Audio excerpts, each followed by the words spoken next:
ಶ್ರೀಗುರುಭ್ಯೋ ನಮಃ. ಹರಿ ಓಂ. ಯೋऽन्तಃ ಪ್ರವಿಶ್ಯ ಮಮ ವಾಚಮಿಮಾಂ ಪ್ರಸುಪ್ತಾಂ ಸಂಜೀವಯತ್ಯಖಿಲಶಕ್ತಿಧರಸ್ವಧಾಮ್ನಾ ಅನ್ಯಾಂಶ್ಚ ಹಸ್ತಚರಣಶ್ರವಣತ್ವಗಾದೀನ್ ಪ್ರಾಣಾನ್ನಮೋ ಭಗವತೆ ಪುರುಷಾಯ ತುಭ್ಯಂ. ಜನ್ಮಾದ್ಯಸ್ಯ ಯತೋನ್ಮಯಾದಿತರತಶ್ಚಾರ್ತೆ ಸ್ವವಿಜ್ಞಸ್ವರಾಟ್ ತೇನೇ ಬ್ರಹ್ಮಹೃದಾಯ ಆದಿಕವಯೇ ಮುಖ್ಯಂತಿ ಯಂ ಸೂರಯಃ. ತೇಜೋ ವಾರಿಮೃದಾಂ ಯಥಾ ವಿನಿಮಯೋ ಯತ್ರ ತ್ರಿಸರ್ಗೋ ಮೃಷಾ ಧಾಮ್ನಾ ಸ್ವೇನ ಸದಾ ನಿರಸ್ತಕುಹಕಂ ಸತ್ಯಂ ಪರಂ ಧೀಮಹಿ. ಭಾಗವತ ಉಪದೇಶ ನೀಡುತ್ತಾ ಮನುಷ್ಯ ಜೀವ ಸಂಸಾರವನ್ನು ಉದ್ಧಾರವಾಗಿ ಅದನ್ನು ಯಾವ ರೀತಿಯಲ್ಲಿ ಜೀವನ ನಡೆಸಬೇಕು, ಸಂಸಾರ ನಡೆಸಬೇಕು, ದೇವರ ಮೇಲೆ ಯಾವ ರೀತಿಯಲ್ಲಿ ಭಕ್ತಿಯನ್ನು ಮಾಡಬೇಕು ಎಂಬಂಥ ವಿಚಾರಗಳನ್ನು ಹೇಳ್ತಾ, ಅದು ವಿಶೇಷವಾಗಿ ಇದನ್ನು ಕೇಳಿರತಕ್ಕಂತಹ ರಚನೆ ಮಾಡತಕ್ಕಂತಹ ವ್ಯಾಸರು ಅವರಲ್ಲಿ ಒಂದು ಸಲ ನಾರದ ಮಹರ್ಷಿಗಳು ಒಂದು ಮಾತನ್ನು ಕೇಳ್ತಾರೆ. ತ್ಯಕ್ತ್ವಾ ಸ್ವಧರ್ಮಂ ಚರಣಾಂಬುಜಂ ಹರೇಹಿ. ಅಂದರೆ ಸ್ವಧರ್ಮವನ್ನು ಬಿಡಬೇಕು. ಹಾಗಾದರೆ ಯಾವುದು ಧರ್ಮ ಅಂತ ಹೇಳುವಾಗ ಒಂದು ಪ್ರಶ್ನೆ ಬರುವಾಗ ಅದನ್ನು ಆಚಾರ್ಯರು ಪರಿಹಾರ ಮಾಡಿಕೊಡ್ತಾರೆ. ಸ್ವಧರ್ಮೇ ನಿಧನಂ ಶ್ರೇಯ ಪರಧರ್ಮೋ ಭಯಾವಹ ಅಂತ ಕೃಷ್ಣ ಗೀತೆಯಲ್ಲಿ ಹೇಳ್ತಕ್ಕಂಥ ಮಾತು ಉಂಟು. ಆದ್ದರಿಂದಾಗಿ ಸ್ವಧರ್ಮ ಬೇಕೇ ಬೇಕಲ್ವಾ, ಅದರಲ್ಲಿ ಏನು ಸಂಶಯ, ಏನು ವಿರೋಧ ಏನು ಅಂತ ವಿಚಾರ ಮಾಡುವಾಗ ಅವರು ಹೇಳ್ತಾರೆ ಸಹಜ ಧರ್ಮ.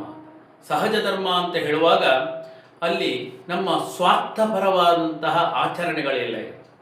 ಅಂತಹ ಸ್ವಾರ್ಥಪರವಾದ ಆಚರಣೆಯನ್ನು ಬಿಟ್ಟು ಪದಾಂಬುಜಕ್ಕೆ ಭಗವಂತನ ಪಾದಾರವಿಂದದ ಆ ಒಂದು ಭಕ್ತಿಯನ್ನು ಮಾಡಬೇಕು. ಆ ಮೂಲಕವಾಗಿ ನಮ್ಮ ಜೀವನ ನಡೆಸಬೇಕು ಅಂತ ಹೇಳುವಂಥದ್ದೇ ತ್ಯಕ್ತ್ವಾ ಸ್ವಧರ್ಮಂ ಅಂತ ಹೇಳಿದ ಮಾತು ಅಂತ ಈ ರೀತಿಯಲ್ಲಿ ಭಾಗವತ ನಮ್ಮನ್ನು ಹೇಳ್ತಾ ಉಂಟು, ನಮಗೆ ಹೇಳ್ತಾ ಉಂಟು, ಎಚ್ಚರಿಸ್ತಾ ಉಂಟು. ಹಾಗೆ ಇನ್ನು ನಮ್ಮ ಹೇಳಿರ್ತಕ್ಕಂಥ ನಾರದರು ಕೇಳಿರ್ತಕ್ಕಂಥದ್ದು ಅವರು ಅವರ ಪೂರ್ವವೃತ್ತ ಅಂತ ಏನು ಅಂತ ಅದರ ಬಗ್ಗೆ ಭಾಗವತ ಹೇಳ್ತಾ ಉಂಟು. ನಾರದರ ಪೂರ್ವಜನ್ಮದಲ್ಲಿ ಅವರು ದಾಸಿಪುತ್ರನಾಗಿ ದಾಸಿ ಅವರು ಮಗನನ್ನು ಕರ್ಕೊಂಡು ಋಷ್ಯಾಶ್ರಮಕ್ಕೆ ಎಲ್ಲ ಹೋಗಿ ಅಲ್ಲಿ ವಿಶೇಷವಾದಂತಹ ಸೇವೆಗಳನ್ನು, ಸನ್ಯಾಸಿಗಳ ಸೇವೆಗಳನ್ನೆಲ್ಲ ಮಾಡ್ತಕ್ಕಂತಹ ವ್ಯವಸ್ಥೆ ಇತ್ತು ಅಂದಿನ ಕಾಲದಲ್ಲಿ. ಆವಾಗ ಮಾಡ್ತಾ ಇರುವಾಗ ಅವರು ಪ್ರತಿದಿನವೂ ಕೂಡ ತತ್ವ ಚಿಂತನೆ ಮಾಡ್ತಾ ಪ್ರವಚನಗಳನ್ನು ಮಾಡ್ತಾ ಇದ್ದರು. ಇದನ್ನು ಆ ಪುಟ್ಟ ಬಾಲಕ, ಪೂರ್ವಜನ್ಮದ ನಾರದರ ಪೂರ್ವಜನ್ಮದ ಆ ಪುಟ್ಟ ಬಾಲಕ ಅದನ್ನು ಆಲಿಸ್ತಾ ಇದ್ದ, ಕೇಳ್ತಾ ಇದ್ದ. ಅದೇ ಮುಂದಿನ ಜೀವನದ ಗುರಿ ಅಂತ ಗೊತ್ತಾಗ್ತಾ ಬರುವಾಗ ಒಂದು ದಿವಸ ಆ ನಾರದರ ಅಮ್ಮ ದಾಸಿ ಅವಳು ಮಾಡ್ತಕ್ಕಂಥ ಸೇವೆಯ ವ್ಯವಸ್ಥೆಯಲ್ಲಿ ಹಸುವಿನ ಹಾಲನ್ನು ಕರೆಯುವಾಗ ಸರ್ಪ ಬಂದು ಚುಚ್ಚಿತು ಅಂತ ನಮಗೆ ಭಾಗವತ ಹೇಳ್ತಾ ಉಂಟು. ವಿಷ ಏರಿತು. ಅವರ ತಾಯಿಯನ್ನು ನಾರದರು ಕಳ್ಕೊಂಡ್ರು ಅಂತ ಭಾಗವತ ಹೇಳ್ತಾ ಉಂಟು.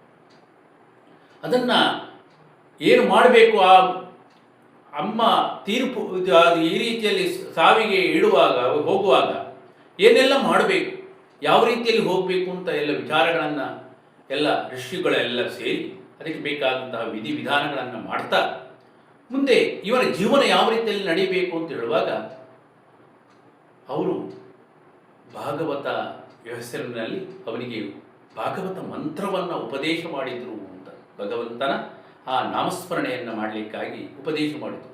ಅದನ್ನೇ ಸರಿಯಾಗಿ ಇಟ್ಟುಕೊಂಡು ಪ್ರತಿದಿನ ಕೂಡ ಆ ಪುಟ್ಟ ಬಾಲಕ ಋಷ್ಯಾಶ್ರಮದ ಬದಿಯಲ್ಲಿಯೇ ಕೂತುಕೊಂಡು ಭಗವಂತನ ಚಿಂತನೆಯನ್ನು, ಧ್ಯಾನವನ್ನು ಮಾಡ್ತಾ ಇದ್ದ. ಪ್ರತಿದಿನ ಕಳೆಯುವಾಗ ಅವರು ಋಷಿಗಳು ಬಂದು ಕೇಳುವಾಗ, ನೀನು ಏನು ಮಾಡಿದಿ, ನೀನು ಇಲ್ಲೇ ಯಾಕೆ ಇರ್ತಿ, ಎಲ್ಲ ಹೋಗ್ಬೋದು. ಇಲ್ಲ, ನನಗೆ ಅವರ ಒಳಗೆ ಇರ್ತಕ್ಕಂತಹ ವ್ಯವಸ್ಥೆಯನ್ನು ಬಿಟ್ಟು ಇರಲಿಕ್ಕಾಗುವುದಿಲ್ಲ ಅಂತ ಹೇಳ್ತಾರೆ. ಏನು ಅಂತ ಹೇಳಿದ್ರೆ, ಒಳಗೆ ಭಗವಂತ ನನ್ನನ್ನು ಕಾಣ್ತಾ ಇದ್ದು ಅದೇ ಅವನಿಗೆ ಸಂತೋಷವನ್ನು ಕೊಡ್ತಾ ಇತ್ತು. ಆ ಮೂಲಕವಾಗಿ ಋಷ್ಯಾಶ್ರಮದಲ್ಲಿ ಇದ್ದುಕೊಂಡು ತನ್ನ ಜೀವನವನ್ನು ಸಾಗಿಸ್ತಾ ಇರುವಾಗ ಮುಂದೆ ಚಾತುರ್ಮಾಸ್ಯದ ವ್ಯವಸ್ಥೆಯಲ್ಲಿ ಕುಳಿತಿರತಕ್ಕಂತಹ ಆ ವನದಲ್ಲಿ ಕುಳಿತಿರತಕ್ಕಂತಹ ಋಷಿಗಳು, ಸನ್ಯಾಸಿಗಳು ಆ ಜಾಗವನ್ನು ಬಿಟ್ಟು ಹೋಗ್ತಾರೆ. ಪ್ರವಚನ ಬೇರೆ ಬೇರೆ ಕಡೆಯಲ್ಲಿ ಆಗಬೇಕು, ಅದಕ್ಕೋಸ್ಕರ ಹೋಗುವಾಗ ಮಗುವನ್ನು ಹೇಳ್ತಾರೆ, ನೀನು ನಿನ್ನ ವಿಚಾರಕ್ಕೆ ಹೋಗು ಅಂತ. ಮುಂದೆ ಆ ಒಂದು ದಿವಸ ಅಶರೀರವಾಣಿ ಆಗುತ್ತೆ. ಕೂತುಕೊಂಡು ಧ್ಯಾನ ಮಾಡುವಾಗ ಆ ನರದರಿಗೆ, ನಿನಗೆ ಈ ಜನ್ಮದಲ್ಲಿ ಈ ಹೃದಯದಲ್ಲಿ ಮಾತ್ರ ಕಾಣಲಿಕ್ಕಾಗಿತ್ತು, ಇನ್ನು ಧ್ಯಾನದ ಜಪದ ವ್ಯವಸ್ಥೆ ನಿನ್ನ ಪೂರ್ಣವಾಗಿ ಉಂಟು, ಇನ್ನು ನೀನು ಇನ್ನೊಂದು ಜನ್ಮವನ್ನು ಪಡೆಯಬೇಕು, ಅದರಲ್ಲಿ ನೀನು ಭಗವಂತನ ಮಾಹಾತ್ಮ್ಯನ ಹೇಳ್ತಕ್ಕಂಥ ವ್ಯವಸ್ಥೆಗಳಿಗೆ ನೀನು ಬರ್ತಿ, ಆವಾಗ ನೀನು ಇನ್ನೂ ಪುಣ್ಯವನ್ನು ಸಂಪಾದನೆ ಮಾಡಲಿಕ್ಕುಂಟು, ಹಾಗೆ ಲೋಕಕ್ಕೆ ಕಲ್ಯಾಣ ಆಗಲಿಕ್ಕುಂಟು ಅಂತ ಆ ಶರೀರವಾಣಿ ಆಗುವಾಗ ಅದನ್ನು ಕೇಳ್ತಾ ಇರತಕ್ಕಂತಹ ನಾರದರು ಮುಂದೆ ತಮ್ಮ ದೇಹದ ಅಂತ್ಯ ಆಗುತ್ತೆ. ಮುಂದಿನ ಜನ್ಮ ಬರುತ್ತೆ. ಮುಂದಿನ ಜನ್ಮದಲ್ಲಿ ಅವರು ನಾರದರಾಗಿ ಹುಟ್ಟಿ ಇಡೀ ಪ್ರಪಂಚಕ್ಕೆ ಬೇಕಾದಂತಹ ಆ ಭಗವಂತನ ಮಾಹಾತ್ಮ್ಯವನ್ನು ಹೇಳ್ತಕ್ಕಂತಹ ಜ್ಞಾನಿಗಳಾಗಿ ಪ್ರತಿಯೊಬ್ಬನಲ್ಲೂ ಕೂಡ ದೇವರನ್ನು ಕಾಣುವ ವ್ಯವಸ್ಥೆಯನ್ನು ಮಾಡಿರ್ತಕ್ಕಂಥವರು. ಅಂಥವರು ಇರುವಾಗ ಅವರು ಈ ರೀತಿಯಲ್ಲಿ ಹೇಳುವಾಗ ಕರ್ತವ್ಯಗಳನ್ನು, ಭಾಗವತವನ್ನು ರಚಿಸಿರ್ತಕ್ಕಂತಹ ವ್ಯಾಸರನ್ನು ನಮಸ್ಕಾರ ಮಾಡ್ತಾ ವಿರಕ್ತನಾಗಿ ತಾನು ಪ್ರವಚನಗಳನ್ನೆಲ್ಲ ಮಾಡ್ತಾ ಭಗವಂತನ ಮಹಾತ್ಮೆಯನ್ನು ತಿಳಿಸುವಂಥವರಾಗಿ ಮುಂದೆ ಅವರು ಆ ವ್ಯಾಸರು ಶುಕಮುನಿಗಳಿಗೆ ಅನುಗ್ರಹಿಸಿದರು ಅಂತ ಭಾಗವತ ಹೇಳ್ತಾ ಉಂಟು. ಏನು, ಈ ಧರ್ಮ ತತ್ವವನ್ನು, ಭಾಗವತ ಧರ್ಮವನ್ನು ನೀನು ಹೇಳಬೇಕು, ಅದರಲ್ಲಿ ಜನಗಳನ್ನೆಲ್ಲ ಸೇರಿಸಿಕೊಳ್ಬೇಕು, ಆ ಮೂಲಕವಾಗಿ ಜನಗಳನ್ನೆಲ್ಲ ಪಾವನರನ್ನಾಗಿ ಮಾಡಬೇಕು ಅಂತ. ಅದಕ್ಕೆ ಇಂತಹ ಈ ಶುಕಮುನಿಗಳು ಅಂದರೆ ಯಾರು ಅಂತ ಕೇಳುವಾಗ ಮಹಾರುದ್ರದೇವರು ಸಾಕ್ಷಾತ್ ಇರುವವರು. ಅವರು ಪರಮ ವಿರಕ್ತರಾಗಿ ಆಸೆಗಳನ್ನು ಬಿಟ್ಟು ಶ್ರವಣ ಮತ್ತು ಪ್ರವಚನ ಈ ವ್ಯವಸ್ಥೆಯಲ್ಲಿ ಇದ್ದುಕೊಂಡು ಜೀವನವನ್ನು ಸಾಗಿಸ್ತಾ ಇದ್ದರು. ಅದಕ್ಕೆ ಅವರಲ್ಲಿ ಕೆಲವರ ಪ್ರಶ್ನೆ ಇತ್ತು, ಈ ಶ್ರವಣಗಳ ಪ್ರವಚನಗಳನ್ನು ಮಾಡುವಾಗ ಇದಕ್ಕೆ ಭೌತಿಕ ಆಕರ್ಷಣೆ ಬರುತ್ತೋ ಅಂತ.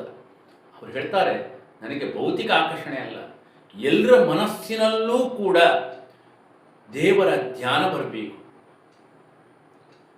ನಾರದರು ಅದಕ್ಕಾಗಿಯೇ ವ್ಯವಸ್ಥೆಗಳನ್ನು ಮಾಡಿಕೊಂಡು ತನ್ನ ಜನ್ಮವನ್ನು ಕಳೆದು ಆ ನಾರದರಾಗಿ ಹುಟ್ಟಿ ಇಡೀ ಪ್ರಪಂಚಕ್ಕೆ ಭಗವಂತನ ಗುಣಗಾನವನ್ನು ಮಾಡ್ತಾ ಹೇಳಿದವರು.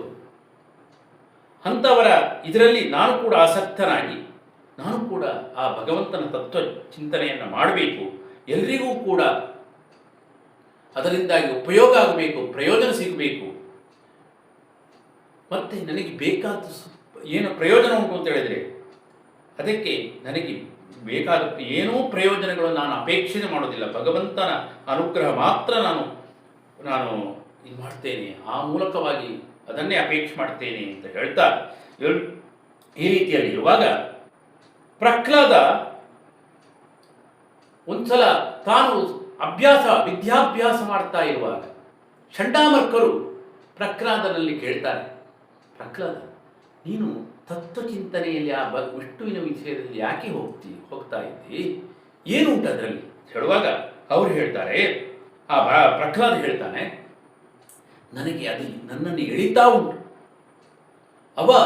ಅವರ ಗುಣಗಾನವನ್ನು ಮಾಡುವಾಗ ನಾನು ಅಲ್ಲಿಗೆ ಹೋಗಬೇಕು, ಅದನ್ನು ನೋಡಬೇಕು, ಅದನ್ನು ಕೇಳ್ಕೊಳ್ಬೇಕು ಅಂತ ನನಗೆ ಮನಸ್ಸು ಹಂಬಲಿಸ್ತಾ ಉಂಟು, ಮಾಡಬೇಕು ಅಂತ ತೋರ್ತಾ ಉಂಟು, ಆ ರೀತಿಯಲ್ಲಿ ನಾನು ದೇವರ ಹತ್ತಿರ ಹೋಗಬೇಕು ಅಂತ ಉಂಟು. ಹೇಗೆ ಅಂತ ಹೇಳಿದರೆ, ಈ ಕಬ್ಬಿಣದ ವ್ಯವಸ್ಥೆಯಲ್ಲಿ ಇರತಕ್ಕಂಥದ್ದನ್ನು ಸೂಜಿಗಲ್ಲು ಅದು ಎಳೆದು ಬಿಡ್ತದೆ.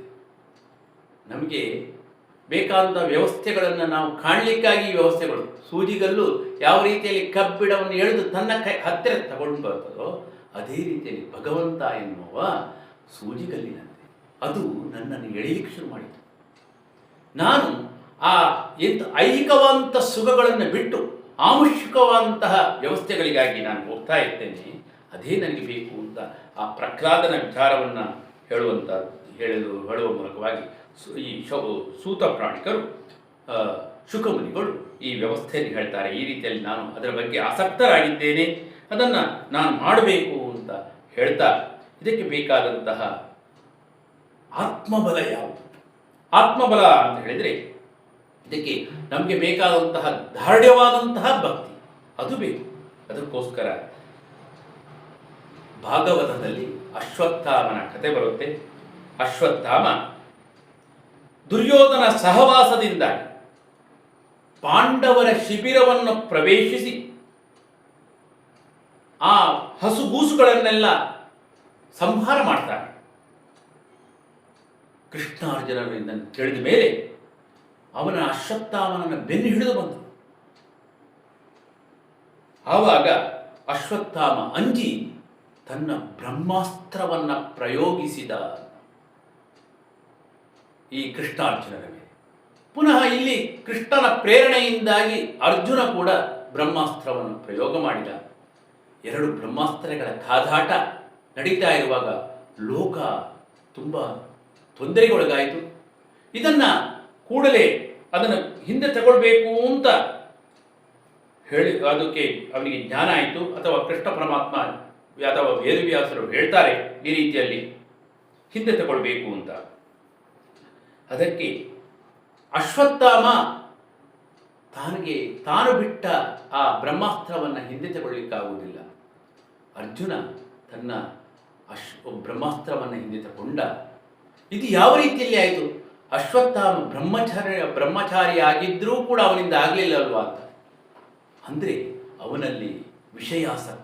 ಯಾವಾಗಲೂ ಗೃಹಸ್ಥರ ಬ್ರಹ್ಮಚಾರಿ ಅಲ್ಲ ಅಂತಲ್ಲ, ಗೃಹಸ್ಥರಾಗಿದ್ದರೂ ಕೂಡ ಅವನು ಬ್ರಹ್ಮಚಾರಿಯಾಗಿದ್ದರು. ಅಂದರೆ ಏಕಾಗ್ರ ಚಿತ್ತ ಅಂತ. ವಿಷಯ ಸುಖವನ್ನು ಅರಿತು ವಿಷಯದ ಬಗ್ಗೆ ಅವನು ಆ ತನ್ನ ಮನಸ್ಸನ್ನು ಕೊಡದೆ ಆಮುಷ್ಮಿಕವಾದಂತಹ ವ್ಯವಸ್ಥೆಯಲ್ಲಿ ಭಗವಂತನ ಪಾದಾರವಿಂದಕ್ಕೆ ಹೋಗ್ತಕ್ಕಂಥ ವ್ಯವಸ್ಥೆಯೇ ಬ್ರಹ್ಮಚರ್ಯ ವ್ರತ ಅಂತ. ಅಂತಹ ಬ್ರಹ್ಮಚರ್ಯವನ್ನು ಆ ಅರ್ಜುನನಲ್ಲಿ ಇತ್ತು. ಆದ್ದರಿಂದಾಗಿ ತನ್ನ ಬ್ರಹ್ಮಾಸ್ತ್ರವನ್ನು ಹಿಂತಕೊಂಡ. ಹಾಗೆಯೇ ಅಶ್ವತ್ಥಾಮನ ಬ್ರಹ್ಮಾಸ್ತ್ರವನ್ನು ಅವನು ಶಮನಗೊಳಿಸಿದ ಅಂತ ಭಾಗವತ ನಮಗೆ ಹೇಳ್ತಾ ಉಂಟು. ಆದ್ದರಿಂದಾಗಿ ನಮಗೆ ಇದರಲ್ಲಿ ತಿಳಿಯುವಂಥದ್ದು ಆತ್ಮಬಲ. ನಮಗೆ ಸರಿಯಾದಂತಹ ವ್ಯವಸ್ಥೆಗಳು ಇದ್ದರೆ, ನಾವು ಸರಿಯಾದ ಭಗವಂತನ ಅನುಗ್ರಹ ಇದ್ದರೆ ನಾವು ಯಾವುದನ್ನು ಸಾಧಿಸಬಹುದು ಅಂತ ಭಾಗವತ ನಮ್ಮನ್ನು ಎಚ್ಚರ ಮಾಡುವಂತಹ ವಿಷಯವನ್ನು ತಿಳಿಸ್ತಾ ನಮ್ಮ ಮಾತನ್ನು ಮುಗಿಸ್ತಾ ಇದ್ದೇವೆ. ಶ್ರೀಕೃಷ್ಣಾರ್ಪಣಮಸ್ತು.